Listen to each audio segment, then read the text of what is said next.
Awan matgayam ti serving nga asawa, Justin. Di mo ka malatan inas asawa ti anak ko, lukas ti lang taramidam.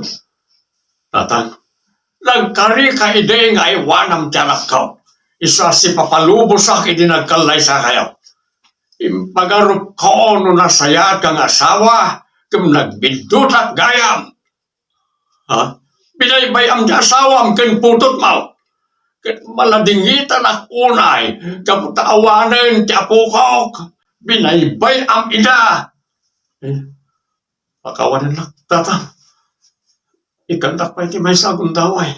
Diyak amaw, no niya ti panggandang ti anak ka. Ngam no ita, di ikan pagtalkan. Iso nga iyawit ko ti anak ko ita, ta saan pa yan nagsublet ti pigsana. Ha? Kasapulan na, tinananay pa nagtanggan. Kat siya, ti mangipaay iti dayta. Amangan no mabaybay ang manay. Anya?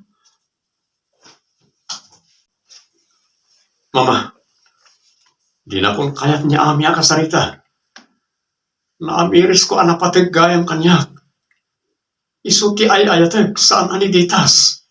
Bidot nga binti inarapid mo, iho. Nasingpet-bet ni Ami. Nga mapaypay lang anak yung relasyon ka kaniditas. Aklo nagtikamalik, Mama. Bidot tinaramid mo, Justin. Ang mumat anag gapo iti away ti asawam. Nga maapay ngamin apilitam amakigidaan iti lifestyle dagiti gagayam mo. Adimbakal iti nanamaya pa nagbiag. Wan, Mama. Aklo nagabindot ko na kita.